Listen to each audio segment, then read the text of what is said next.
結構そのグローバル企業でこうやり取りをしていくっていうのがこう語学言語だけじゃなくて、実はそのこう運用の仕方とあとその価値観というか考え方にアジャストさせるみたいなところもあって、おっしゃったようにそのやっぱりこう堂々とまず振る舞うっていったところが、特にリーダーシップには大事だったりしますし、あとはこういろんな国の方々がこう一緒に働くとなると、結構その国の価値観とか、あと私が思うのはズバリその自己主張のレベルというか、自己主張をそんなことまで堂々と言っちゃうんだみたいなレベルから、日本人って結構かなり低い自己主張だと思うんですけど、そのギャップにあった時にどういう演じ方をしていいのかっていうのがすごく困るんですよね。私もその強気で行くべきなのか、そうは言ってもこう汲み取ってこうちょっとたおやかに説明をするのか、どういうリーダー像であったらいいんだろうっていうのが、私の場合はこう自分で会社を小さくやってるので、なかなかこう先輩を見て真似するということができないんですけど、秋田さんの場合はそういうカルチャー的にギャップを感じた時にどこに持っていかれるみたいなこう法則はありますか？そうですね、そこで万国共通なのは数字だと思うんですよ。で、一番説得力があるし、で数字を語れば、だから数字に長けることって絶対必要だと思ってるんですね。でガーってこうものすごくまくし立てられたとしても、ちょっと待ってよと、私が持っているこのデータではということで、そうするとこうでこうでこうであるゆえに私はこうだと思うよっていうと、それがちゃんとこう裏付けのある数字だと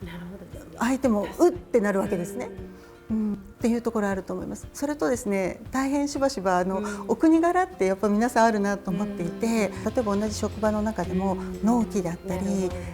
何ですかね、期待値だったり、いろんなことをあえてものすごい高いボールを投げてくるっていうことはあります。これを真正直に受け取ってなんていうんですかね、四苦八苦して果たせなくてパニックになる必要はなくて、いやちょっと冷静に考えてくださいと。で、私の持っているリソースではこうであるとゆえにおっしゃっていることはお気持ちは分かりますが、現実的に考えるとこうではないですかっていう、やっぱり数字に長けるということと、最初に言われたことを鵜呑みにしないという大前提こちらも交渉するということだと思います。はい。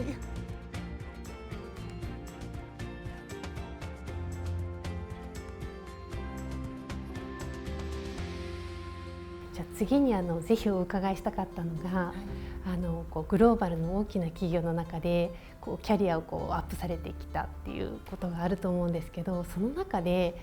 もしこう他のそういうキャリアを目指している方がいた時にもしアドバイスいただけるとしたら、特に女性はそういった場合多くこう、金融 IT って少しマジョリティではない場合が多いと思うんですけれども、そういったこうカルチャーとかこう、コミュニケーションの違いも乗り越えつつやりたいことをやっていく、ポジションを得ていくみたいな時にどんなことをしたらよろしいでしょうかという点なんですけども。そうですね、やはりその男性だけでコミュニケーションがなされてしまう場ってこれまで結構日本企業も含めてですね、あると思うんですよね。でそうすると例えばタバコ部屋の中でいろんな話がいつの間にかこう進んでいて決まっていたりだとか、そのコミュニティというかそこの中に入っていないがために情報からやっぱり遅れてしまうっていうようなことってやっぱりあるかなっていうふうに思っています。いろんな日常のオフィスの中にいる時の時間の中でいろんな人となるべくこう自分から接点を持つようにしていくって大事かなと思ってまして、その接点を持っていく時には自分の中の引き出しが数が多ければ多いほどいいと思うんです。そのためには日頃からいろんな自分の中にネタを仕込むじゃないんですけれども、いろんなやっぱり情報を取り入れていて、いろんな経験をしておいて、そうするといろいろな場面の時にですね、例えば何気ない会話の中で入っていきやすいってあると思うんですよ。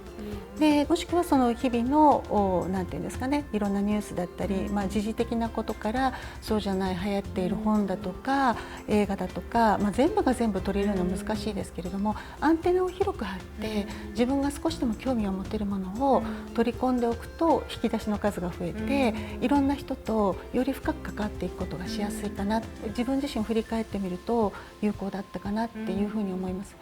とはいえですよ、やっぱり女性であるがゆえに軽んじられるとか、女性であるがゆえに的なことは、嫌な思いをするってこともありました。ありましたけれども、それをやっぱり引きずらないっていうことと、ある程度許す度量っていうことも、やっぱりそう許せないとですね、その人とまた仕事をしていくときにいい関係性ってなかなか築けないと思うので、いろんなことがあってもそれを飲み込んで、自分の中で消化していくっていう、自分の方が大人になるっていうことも必要かなって思います。やっぱり自分がどう見えるかっていうことは、セルフプロデュースですよね、セルフブランディングというか、それはすごい重要なことだと思います。例えば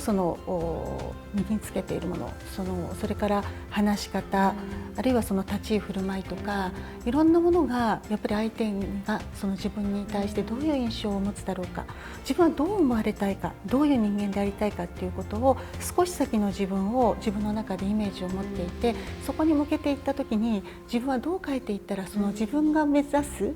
リーダー像というか、そういうものになっていけるかなって考えた時に、足りないパーツをやっぱり少しずつ補っていくっていうことかなと思います。